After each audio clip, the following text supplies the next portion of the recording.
Hi, hello, good evening everyone. Welcome to Unacademy UPSC Current Affairs YouTube channel. So this is Nisha Nujumudeen, I'm Current Affairs faculty for UPSC students for the past 5 years. And today in this particular YouTube channel, I'll be discussing exclusively economics yearly news, which will be very useful for your upcoming UPSC Prelims as well as mains examination. So this is actually a current affairs or a news analysis session, but now based exclusively related to economy. So everything that is based on economy will be discussed in this particular session. So already we have discussed part 1 in the previous class. So this is part 2 of yearly economy current affairs analysis. So yes, hi Priya, yes Manish, Ajit, hi, good evening. So am I audible and visible to you people? Is everything fine? Perfect. So guys, in this particular economics yearly news analysis, what I'll do is I'll be choosing some important topics which is having a lot of relevance with related to your economic subject as well as current affairs perspective. So we'll also do a concept clearing as well as we'll do a current affairs analysis also based on that particular topic. So this will be a capsule course which will enable you to do a quick revision of what you've studied based on economics and then connecting it to the current affairs perspective. So no matter whatever questions comes for your prelims or mains from economy or economy current affairs, believe me, you're going to really make answer everything right, because this is a course designed exclusively to help you people in such a way. And now in my course, I've also focused on one perspective, that is, I have given all the news analysis point wise. That is, for example, if I've chosen one particular topic, why is that topic in news? What is the meaning of that? In India's context, what can be done? What are the issues, challenges, and also way forward? In such a manner, I have analyzed every economy concepts clearly. I hope this will literally benefit you all. Clear?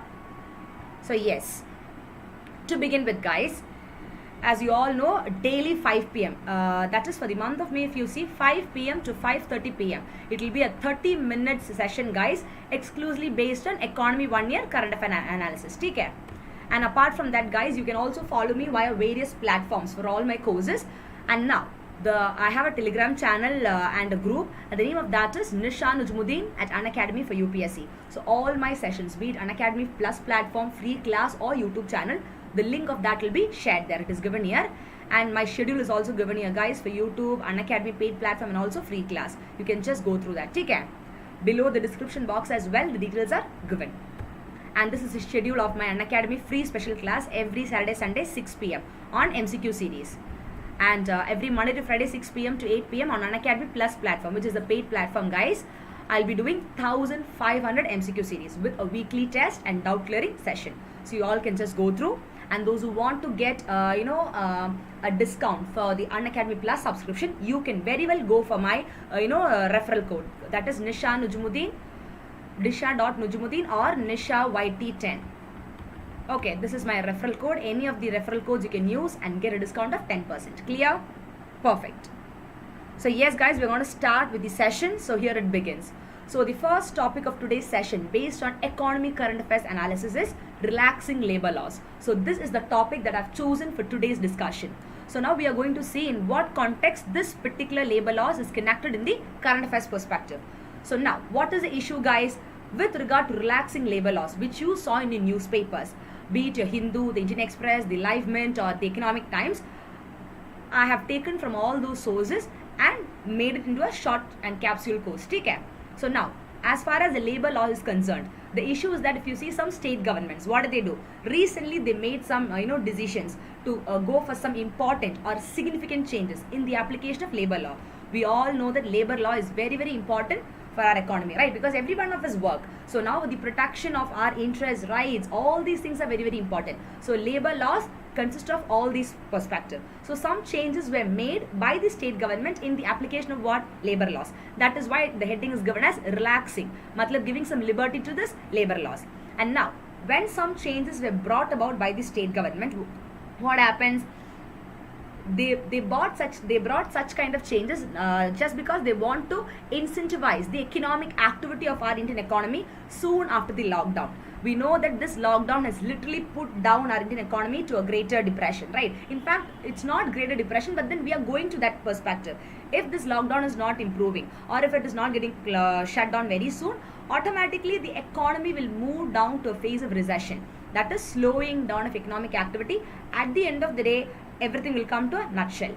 So thus, because we want to incentivize economic activity after the lockdown only, some state government, they thought, okay, let's do some sort of relaxations for the labor laws. Now, though the state governments decided that also, what happened, guys? Literally, there were too many wide concerns. Okay.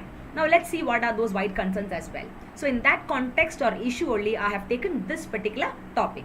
Now, what is this Indian labor law? Now, if you see, based on this Indian labor law, there is no set definition which says, okay, this is how a labor law is defined in the country. Okay? But if you see, as per the estimates or calculation, it keeps on varying. And thus, there are over how many labor laws, guys? Around 200 state laws and close to 50 central laws, which is dealing with matters or issues concerning labor, to protect the interest of laborers in the workplace, to have a very decent salary or wages, to make sure that they are not exploited, to make sure that they have a very good healthy working environment. For all these things only, labor law is put forward exclusively for the welfare of labor only. They do that. So now, because of that only, you don't have a set definition of this so-called labor law for our Indian economy. Clear? And now, broadly speaking, I can tell you that this labor law, guys, it has been divided into 4 categories. Okay? The labor laws has been divided into 4 categories. What are they? Point number 1, the Factories Act. What does it talks about? It actually aims at ensuring some safety measures. For whom, guys? Obviously for the people or the workers working in the factory, and also for safety measures in the factory premises or the surroundings, and thereby focusing on what? The health and welfare of the workers who are employed in such kind of factory. So that is one of the category of labor law. Okay. Now the second category is that the Shop and Commercial Establishment Act. There also laborers or people are working, right? So now, as per the Shop and Commercial Establishment Act, the aim is nothing but they want to regulate the work hours. See, we can't work 24 hours a day, right? There's a standard timing. Let's say 8 hours can be a standard timing. But many a times, over exploitation of labor take place. In such a situation, what happens? Some people are made to work for like 9 hours, 12 hours. At the end of the day, they are not even paid to that level. Many workers are laborers. So that should not be the case. There should be a fixed working hours. That is why the Shop and Commercial Establishment Act was brought in exclusively for what? For the welfare of laborers. Because this particular act, it focuses on the workers, then the payment. Are they paid well as per the minimum labor wages act? And are they working overtime, to check that? And also about the weekly day off. You can't think of a person working every day of the month or the year, right? They also need a week off, guys. That is also there. And also other holidays with pay. See, all these things will be taken care of by this particular Establishment Act, which is another category of your labor law. Clear? Perfect. Now, moving on to the next one, you have the Minimum Wages Act. That is another category of your labor law. We all know that this is very, very important as far as economy is concerned. The Minimum Wages Act, okay, that has been a lot of issues, controversies, debates have also taken place. Many a times people are not paid for what they are working. And if you see women's, they are the ones who are highly effective. Many women laborers, guys, they are not paid equally like the males. So that Wages Act was even favoring the females as well. Many a times their work was not recognized also. So now this Minimum Wages Act, it covers more workers than any other labor legislation. And thus the most contentious labor law, however, is nothing but the Industrial Dispute Act of 1947. So that is the 4th category of what? The 4th category of your labor law. Clear? Yes, Manikant, Manish, Ramya, Avni, Harshit, Kunal, Pooja, Pavan, Nafia. Yes, guys. Ajit, Davis. Very clear? All there in the class? Yeah. So quickly give a thumbs up or a kudos. Yeah, here it goes. So as I was telling you guys, the 4th category is nothing but the Industrial Dispute Act. So now, this particular act is related to what? It is related to nothing but the terms of services. Say for example, the layoff, or I can tell you retrenchment, or the closure of certain enterprises, exclusively dealing with industry, and also strikes and locks out. We all know that many a times the labor union, the collective bargaining, all these things takes place. Why? Because they want to increase the wages, or because they are not given some liberties, or because some of their issues are not addressed. That is why all the employees, they will have form an association called as trade union. They'll go for strike, lockout, that, this, etc. So now this Industrial Dispute Act of 1947 is exclusively relating to all these strikes, lockouts of the workers, ensuring that their welfare is being assured. Clear? Yes, Samta. Perfect. So now this is what is called as Indian labor laws, the 4 different categories. Okay, you can just see here as well. If you see the type of labor laws, one talks about the condition of work. Under that only your Factories Act comes, your Contract Labor Act comes, and your Shop and Establishment Act comes. For the under the wages and remuneration, for protecting the interest of laborers.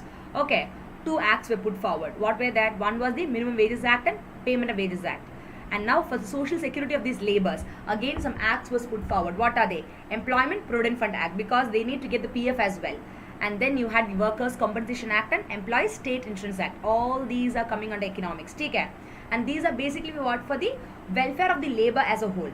And also for the employment security and industrial regulation, 2 acts were put forward. What are they? Point number 1 is Industrial Dispute Act, which we saw in the previous slide. And apart from that, you have the Industrial Establishment Act of 1946. You just can go through. This will be a quick revision of your economy perspective as well. Now, what are the concerns, guys? So far, we were discussing regarding the labor laws, relaxing labor laws. We saw the theoretical background of that. Now, coming on to the current affairs perspective, if you see what could be the concerns or the issues, if you see some of the concerns and issues of this Indian labor law is often they are characterized as inflexible. That is highly to be noted, guys. It is an important keyword. Why? Because many a times if you see the labor laws, be it any labor laws with reference to wages or security or compensation or whatever, they are rigid or they are fixed. It is very, very difficult for them to be flexible due to so many criteria. So that is why it is said that Indian labor laws, they are highly inflexible. Now, due to so many strict or rigid legal requirements, guys, what happens? The firms or the employers, okay, for example, those who are employing more than 100 workers. For example, if I am an employer and I am employing all you people, literally I am employing more than workers, okay. In such a situation, it varies for hiring new workers. I mean, there's shift in that. Some people be paid equally, some may not be paid equally. It all depends. Okay? And now, this is because firing them requires government approval. Sorry, hiring them requires. That is the reason it is said that the firms who are employing more than 100 workers now, there will be variation because of strict legal requirements. They just can't hire as many workers as they want, because even if they hire also, they have to pay them equal salary or wages. That is not the case. That is why many a times these employers, they require government approval for hiring. Clear? And thus, even if you see the organized sector, that is the formal sector of the economy, we have 2 different sectors. We have the organized and the unorganized sector. And these days, if you see the unorganized sector or the informal sector, that was also there in news. In the context of what? In the context of making it formalized, economic survey put forward by the Arvind Subramaniam sir, who was an ex-chief economic advisor to Government of India. He highly stressed on one point, that is, the majority of people are employed in the informal sector, which means that very few people are put up in the formal sector. So, formalization of informal sector or unorganized sector is very, very important, right? So, thus, you can connect it to that perspective as well, guys. Now, coming back to the Indian labor law, even the organized sector, guys, that is increasingly employing workers without formal contracts. This is also a point that you have to note, guys. Many a times now, legally if you see, when you are literally employing somebody, there are some rules and regulations they need to follow as per the legal procedures. But many a times, without formal contracts, the legal basis, many people are getting employed. And why people go and join such kind of job, guys, even in the organized sector, here they are talking about the private sectors. Okay. The reason is because our country, India, we are facing the biggest social evil of unemployment. We all deal to workers on the other. One hand, if you see, the growth of firms is constrained. At the same time, on the other hand, from the workers or the employees' perspective, the employee cannot go and ask for the security or compensation or other benefits because they don't have formal contract which is legalized. You got the point? So these are the disadvantages. So as I can see, Ramya, Pooja, Avni and Pavan saying it is stuck. Guys, am I audible and visible to you people? Is everything fine?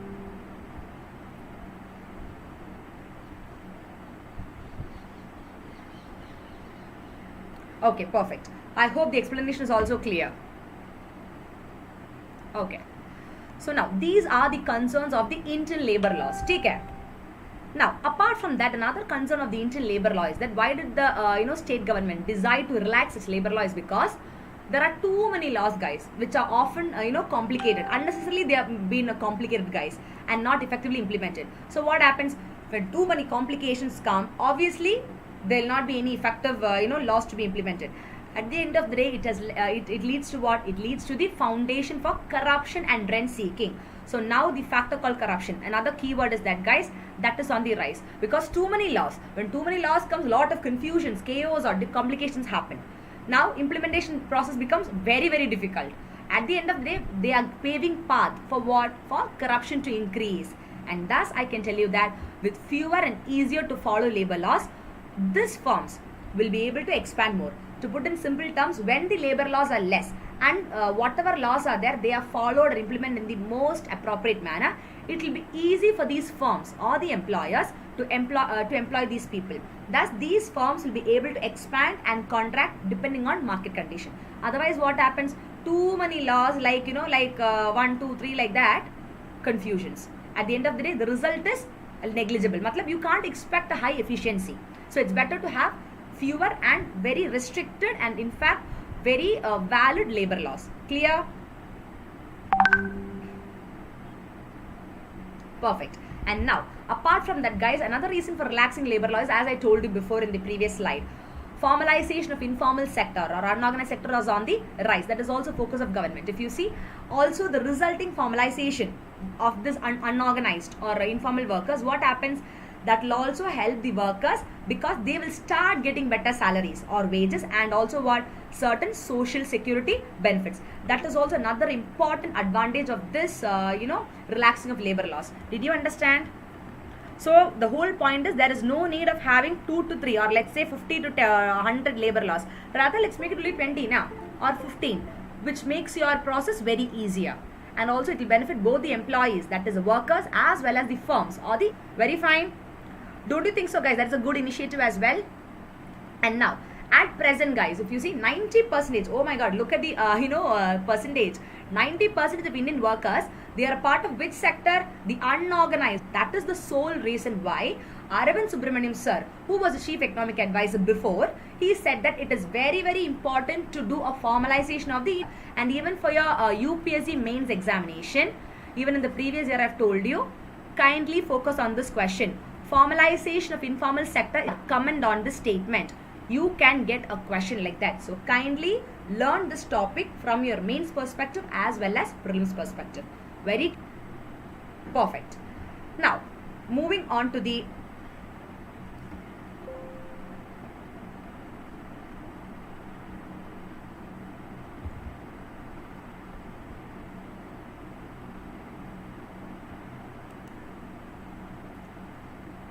very clear, guys? Any doubt? Perfect. So that's a kudos. Yeah. I hope you can see my messages as well in the chat box. Okay, I have got a question from Alok. But by diluting the labor laws, government is also increasing the side of informal sector. See, Alok, the whole point is 90% of people are depending on the informal sector or the unorganized sector. So now they are not getting any benefits which the formal sector employee is getting. And many a times the employees who are put up in the formal sector, they are employed without a formal contract. Even they are suffering. So as a whole, to support the entire sector of the economy, the working sector of the laborers only, the government has said that it is high time that we have to relax the labor laws. So what happens? You will be able to carry on the conditions in a much smoother way, where the firms can also expand and contract based on market condition. At the same time, from the point of view of the workers or the employees, they will start getting better wages and salaries, and also they'll get a lot of compensation benefits and social security benefits. You got it? Perfect. Now, moving on to the next one. The implication of state decision. What implication, guys? That is the state government only decided to relax. What? Relax all your labor laws, right? Labor laws too. So now in that context, what are the implications? The implication is nothing but very simple. For example, Uttar Pradesh, UP, okay. UP, for instance, has summarily suspended what? All the labor laws, including Minimum Wages Act. So Minimum Wages Act is one of the most important labor law. But now, in view of relaxing the labor law, taking into consideration the decisions made by the state governments, the state of UP, what do? They just suspended all the labor laws. In that, Minimum Wages Act is also included. Just kindly note this point. You may get consider the following statement from this question. That is UP and Minimum Wages Act. Okay, and suspended. With these keywords, you can get a question. Kindly note it. Now, what happens in such a kind of situation? This is something like creating an enabling environment for exploitation. Don't you think so? Minimum Wages Act is something that is very, very important, guys. Okay, when you are kind of suspending the labor laws, don't suspend the most important ones, because Minimum Wages Act, based on that, the laborers are able to get some sort of income, or they are able to get some sort of justice for their work. But now when you are kind of suspending that, automatically we are opening up an environment for exploiting the worker to the core. Because if, for example, if 350 rupees has to be paid daily, which is a daily wage limit, means now they will be getting only 100 rupees or 150, because these workers can't go and say that there is a Minimum Wages Act, because it has been suspended. You got the point? Thus, for instance, let me give an example to you people. For example, if you see, guys, a firm, okay, let me tell you that, for example, if it is me, okay, if I could fire all the existing employees, I'm just firing everybody, okay, all the employees, and now I'm firing them off, and then after putting them out, I'm hiring them again at lower wages. Initially I was paying them, let me say 500 per day. Okay, now I have fired everybody, I've thrown everybody out, and now I'm hiring all these people for 250 rupees per day. You saw the variation. And no law would stop them from doing so, because you don't have a Minimum Wages Act now. If you have suspended that, then the workers are supposed to work for that. One thing, they are out of employment now. They don't have employment. And now when they're searching for the employment, they have to work for whatever wages given. And they can't justify with any trade unions or any collective bargaining, because of the reason that this particular act has been suspended. You understood the implication? So thus, there is an open environment for exploitation. So many people start suffering, guys. That's the whole point. Moreover, this kind of move of suspending some important labor laws, what happens? On one hand, if you see, it will go turn the existing formal workers into informal workers. Very true. That is, the formal workers now are working. Once the Minimum Wages Act has been taken off, automatically these formal or the organized sector workers, they'll fall in the unorganized category, because they are not getting any social security. You got the point? Apart from Minimum Wages Act, your Social Security Act, your Compensation Act, if all these things are kind of suspended, ho gayi, finish, khatam, that's it. You can't even expect to get some justice for your workplace or your salary and all. You understand? So this is a whole point. So now relaxing labor law is good, but now which are the laws to be relaxed and which are the laws to be kept should be highly differentiated. Otherwise, even relaxing can lead to a lot of complications for the workers as a whole. Their welfare will be affected. Did you understand? So from both the perspective, you have to have a better understanding. Yes, Soumya, hi. Yes, Pavan. Automatically, when, for example, is suspending the Minimum Wages Act, again, the wage rate will come down sharply. It will decrease, and workers will have no way even but grievance redressal. Where will they go and complain? Where will they go and weep? No way, because the law itself has been taken off. That is another negative implication. Okay, this is not a positive but a negative implication. You can just go through. And notably, if you see, even before the coronavirus or the COVID-19 crisis, given the deceleration in the economy, matlab the decrease of the growth in economy, wage growth had been moderating. I am talking this before the crisis. Take care. Before the crisis, the situation was like the wage growth that has been in a moderating stage. But moreover, if you see, there was always a wide gap or a huge gap between what? Between the formal and the informal wage rate. That we all know. That is the white collar jobs and the normal jobs. There's a huge difference, guys. Obviously, the gap will be there. And now because of crisis, what happened? Because of crisis, oh my God, it is even more extended. Because at the end of the day, people are not even able to go out. So what will they do? At the end of the day, totally becoming unemployed. That is the whole case. For example, if you see a woman working as a casual labor. In labor also, guys, there are different type of labors like permanent labor, temporary labor, contract labor, casual labor, daily labor, etc. Basically, casual labors are from the rural part of our country, that is rural India. If you see women's working as a casual labor in rural India, they earn just 20 setting. That is what I told in the initial slide. That is, if you see the case of this labor law and all, many a times women are not given the equal recognition. That is a disadvantage again. Don't you think so? Fine. So thus, if you see this has to change, where women also has to be recognized. Clear? So I can see Priya saying that today our Fidaram, she told that it is applicable all over India and will be applicable to UP also. See, Priya, the whole point is studially she made declaration about the COVID-19 crisis. Because of that, such kind of announcement was made by our finance minister today. Let's see how it works in the coming days. Clear? It has been only not implemented. Clear? Yeah. Once if it is implemented, obviously it goes for every state. No exception for UP or anything. It goes for every state. Take care. And now, the next important point is, will the changes boost economic growth? That's another important point. That is, when such kind of relaxing, which is one part it is advantages to the workers, another part it is disadvantages as well. We saw all those points. The next heading under relaxing labor law is, will such kind of changes increase what? The economic growth of our country India. Let me tell you in bullet points.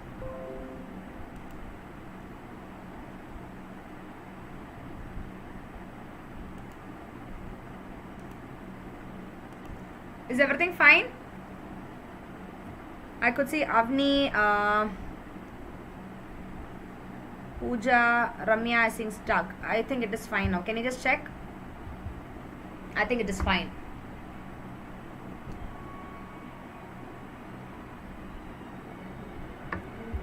Is it fine, guys? I have just refreshed it. Perfect. So as I was telling you guys regarding the UP government, if you see, literally the experience of some states have shown that when you relax the labor laws, automatically the opposite will happen. Matlab, it will cause a problem for the workers' welfare. And now, when you start dismantling such or removing such labor or worker protection laws, what happens? Automatically, it have failed to attract investment and also increase employment, which means that this is a negative perspective. Don't you think so? Though the first one is a positive perspective of relaxing labor law, and that too is theoretically, but practically when you do that, we can see more of negative perspective only rather than the positive one, which will help in boosting the economic growth. Clear? And thus I can tell you that employment, that will not increase primarily. Why, guys? The reason is because there is too much or already too much unused capacity. That is one of the major reasons why employment will not increase when you literally relax the labor law. And thus the firms, okay, they are shaving off salaries up to 40% and making job cuts. That is why you can see a lot of people with unemployment, guys.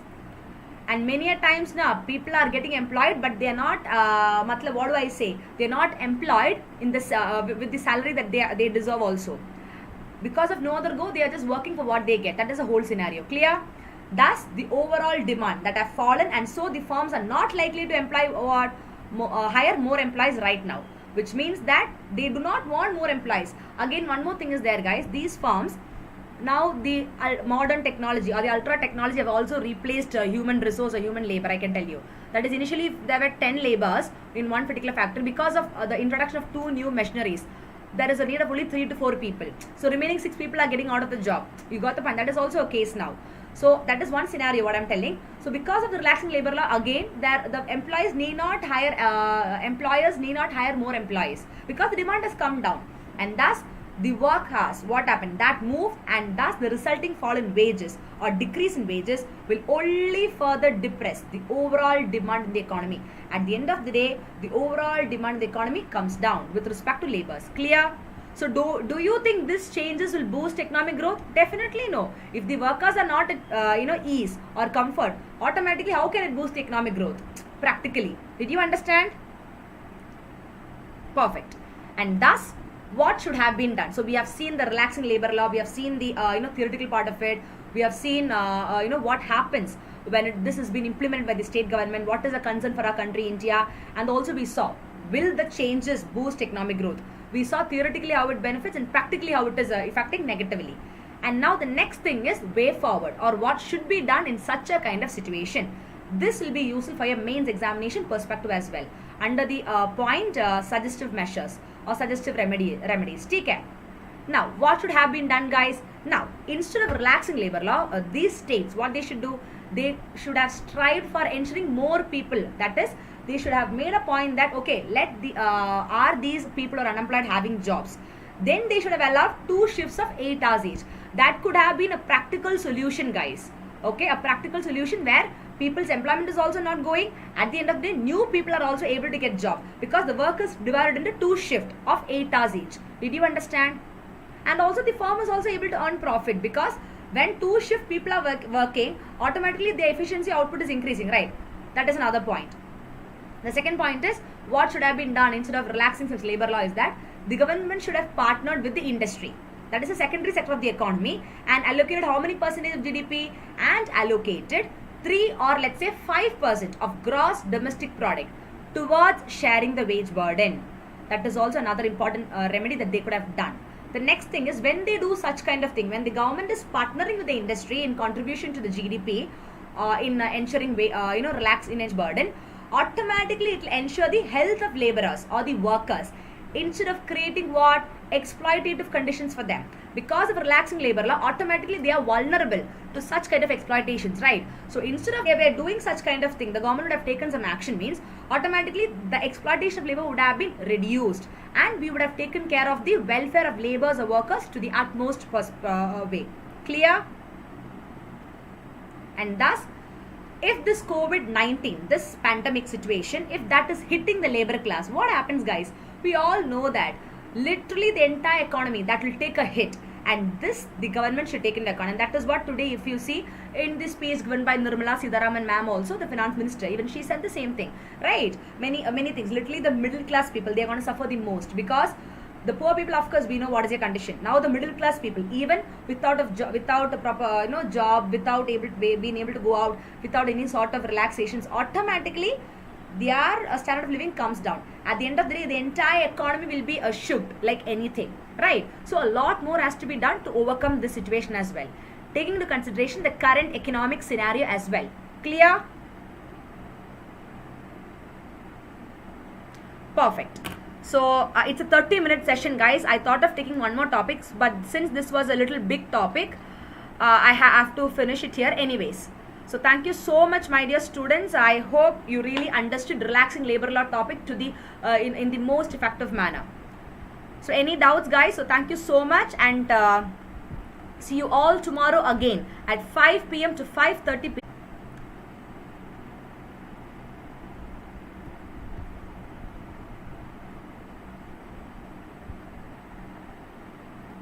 Perfect. Okay, guys, bye bye. Thank you so much. So see you all for the free live class at 5 p.m. tomorrow on the same timing. Till then, bye bye. Take care. Shubh din, bye bye. And Jai Hind, guys.